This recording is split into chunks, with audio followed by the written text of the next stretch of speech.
Setelah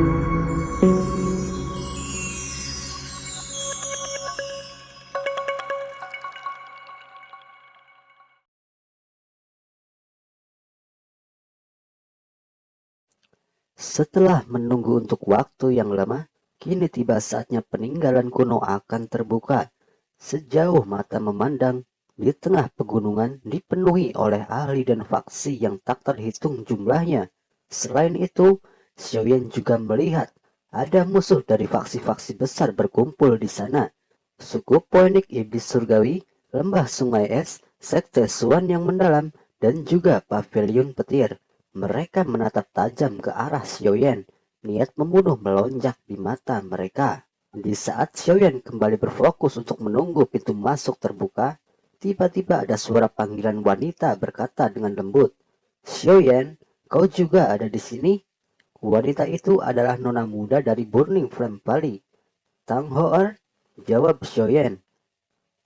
"Teman muda Xiaoyan, sejak terakhir bertemu, kau sekarang telah menjadi lebih kuat ya," ucap Tang Zhen dengan menangkupkan kedua tangannya dan tertawa. "Ketua Lembah Tang terlalu sopan," ucap Xiaoyan sambil menangkupkan kedua tangannya.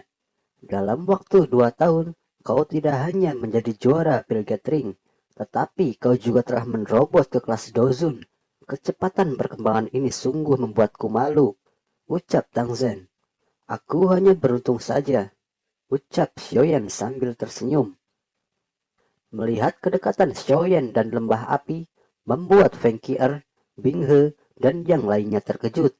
Mereka tidak menyangka bahwa Xiaoyan mempunyai hubungan baik dengan Burning Flame Valley, yang reputasinya terkenal di Central Plains. Melihat ekspresi dari para faksi besar yang menatap Xiaoyan dengan tajam, Tang Zhen kemudian berkata, "Teman muda Xiaoyan, apakah kau memiliki masalah dengan mereka?" Menanggapi pertanyaan itu, Xiaoyan hanya terdiam dan tersenyum. "Jika kamu membutuhkan bantuan, kau jangan sungkan untuk bilang kepadaku. Dulu kau telah membantuku untuk menyempurnakan pil body untuk putriku, dan aku masih berhutang budi padamu," ucap Tang Zhen. "Terima kasih Ketua Lembah Tang," jawab Xiaoyan sambil menangkupkan kedua tangannya. Singkat cerita, pintu masuk dari peninggalan kuno akhirnya terbuka. Orang-orang itu pun langsung berterbangan memasuki pintu itu. Setelah memasuki terowongan, tiba-tiba tanah bergetar hebat dan muncul lahar panas dari bawahnya. Para faksi besar dan ahli kemudian menggunakan doki untuk melindungi tubuh mereka. Mereka yang berkekuatan masih rendah seketika langsung berubah menjadi abu ketika terkena semburan api. "Teman muda Xiaoyan, kau memiliki api surgawi. Tentu jalan api ini tidak akan berpengaruh kepada kelompokmu. Ayo kita berangkat." Tang Zhen kemudian mengeluarkan 9 naga api petir dan membungkus kelompok dari Burning Flame Valley. Xiaoyan tersenyum ketika melihat ini. Kemudian dia mengeluarkan 3000 Lotus Sword Flame, kemudian membungkus Xiao Yishan dan yang lainnya. Tang Zhen terkejut ketika melihat api surgawi dari Xiaoyan. Bahkan 9 naga petir miliknya pun bergetar hebat, seakan ketakutan dengan api surgawi milik Xiaoyan. Api surgawi bocah ini mengapa berbeda dari yang dulu? Ini baru pertama kalinya api 9 naga petir mengungkapkan rasa ketakutan. Orang ini benar-benar menakutkan, gumam Tang Zhen di dalam hatinya. "Ketua Lembah Tang, aku permisi terlebih dahulu," ucap Xiaoyan. Kemudian Xiaoyan dan kelompok memasuki terowongan api tersebut. Di dalam terowongan terdapat para ahli dan faksi yang sedang berjuang melewati jalan api. Semakin dalam memasuki terowongan, suhu di sana pun semakin tinggi. Di sepanjang terowongan, dinding batu juga menyemburkan api biru yang terus mengikis doki mereka. Elit Dozong mungkin tidak akan bisa bertahan di dalam terowongan tersebut, sementara kelompok Xiaoyan bisa melewati terowongan api itu dengan sangat mulus, dikarenakan Xiaoyan yang menggunakan api surgawi sebagai pelindung. Setelah berjalan cukup lama, kelompok Xiaoyan merasa bingung mengapa tidak menemukan ujung dari terowongan itu. Setelah merasakan ada hal yang aneh, Xiaoyan kemudian berpikir bahwa pintu yang sebenarnya berada di bawah. Kelompok Shoyan akhirnya menerobos lahar panas yang berada di bawah. Benar saja, di balik lahar itu terdapat aula yang sangat besar. Kelompok Shoyan akhirnya berhasil masuk ke dalam peninggalan kuno. Di sini kelompok Shoyan bukanlah yang pertama sampai di sana, tetapi di sana sudah ada klan Phoenix kuno, lembah sungai es, dan faksi besar lainnya. Tatapan Bing He dan Fing Er terlihat sangat tajam ketika melihat kelompok Shoyan. Mereka tidak menyangka bahwa Shoyan dapat mengetahui pintu rahasia di terowongan. Shoyan mengabaikan ekspresi dari mereka. Dia melihat di depan alun-alun terdapat pintu batu besar, dan di luar pintu terdapat banyak boneka iblis bumi yang seakan-akan menjaga pintu itu. Boneka itu berjajar rapi di luar pintu. Dari auranya, seharusnya kekuatan dari boneka-boneka itu setara dengan dozong bintang puncak. Tatapan semua orang terhenti kepada sekelompok boneka itu. Mereka menyadari jika ingin memasuki pintu, mereka harus mengalahkan semua boneka-boneka itu. Di saat semua orang terdiam, tiba-tiba ada seseorang laki-laki tua berpakaian abu-abu melangkah maju. Dari auranya, orang ini berada di ranah Dozun bintang 1. Lelaki tua itu kemudian mengeluarkan daukinya dan langsung menerobos. Sontak saja, boneka itu langsung bergerak. Mereka kemudian menyerang lelaki tua itu. Mereka pun bertarung, hingga 3 dari 10 boneka akhirnya bisa dibuat mundur. Boneka-boneka itu kemudian membuat sebuah formasi, dan dalam sekejap, kekuatan dari salah satu boneka itu meningkat. Dari auranya, boneka-boneka itu telah menjadi Dozun bintang 2. Menghadapi boneka yang kekuatannya kini telah meningkat, lelaki tua itu hanya bisa mundur dan mengeluarkan seteguk darah dari mulutnya. Setelah mengusir mundur lelaki tua, boneka itu akhirnya kembali normal ke ranah awalnya dan berdiri di depan pintu. Tatapan semua orang terkejut ketika melihat boneka itu ternyata bisa meningkatkan kekuatan menjadi Dozun bintang 2. Mereka akhirnya berpikir kembali jika harus menyerang.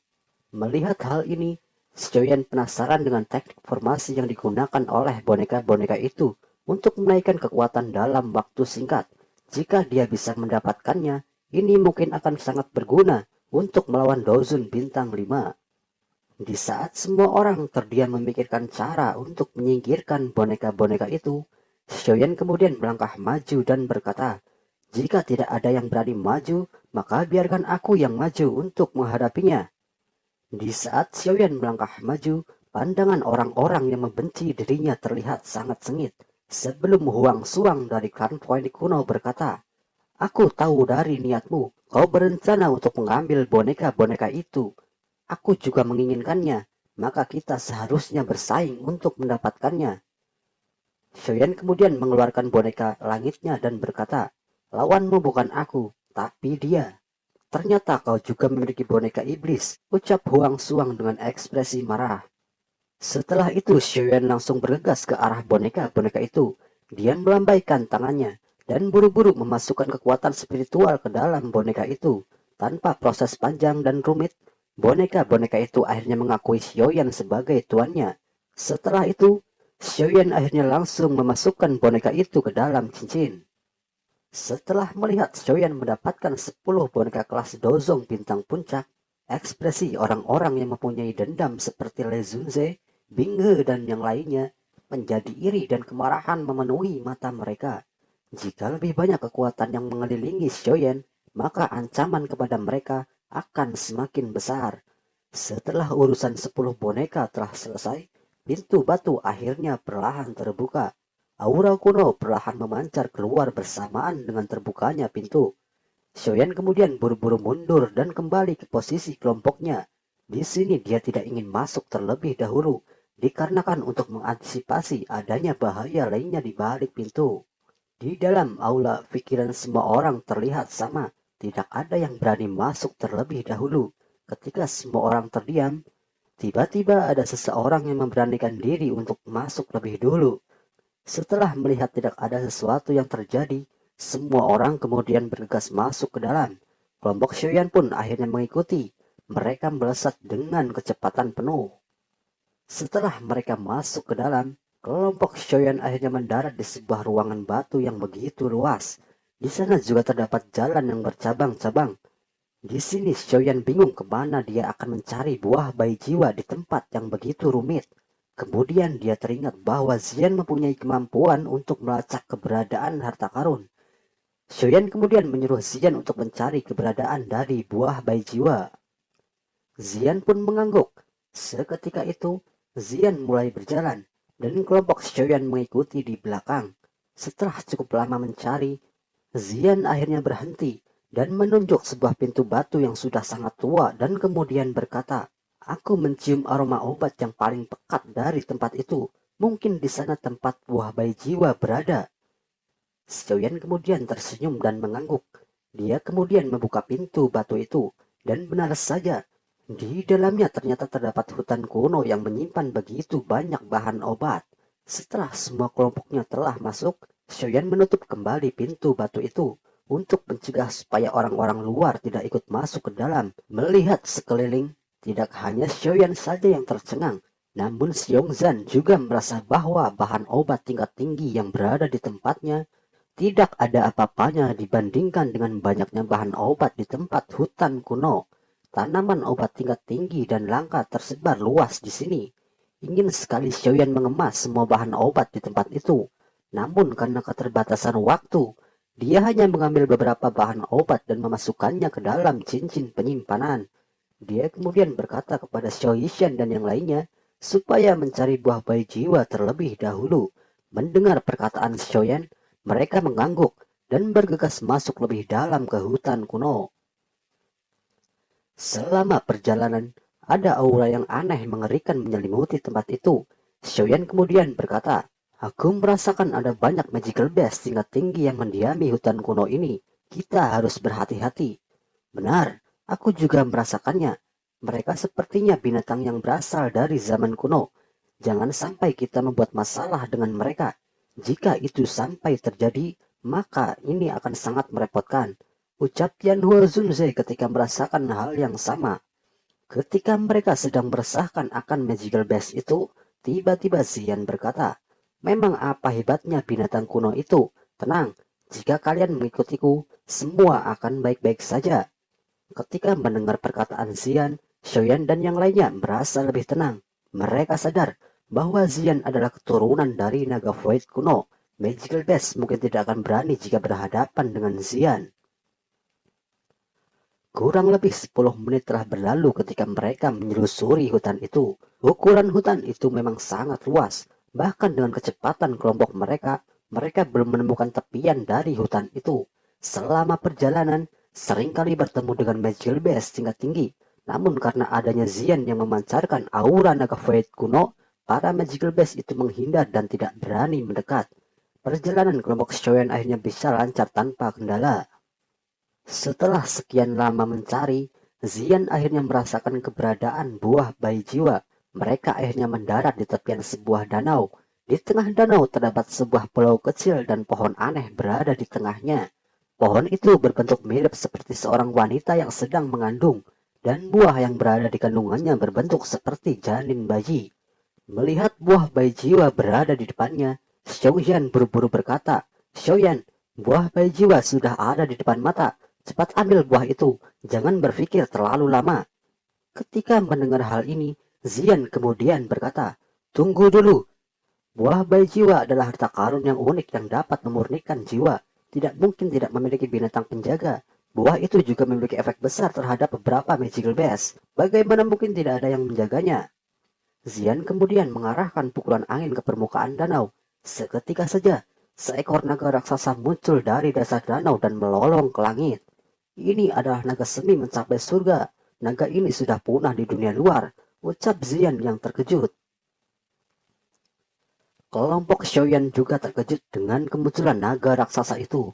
Magical beast itu pernah dibaca oleh Xiaoyan di dalam buku kuno.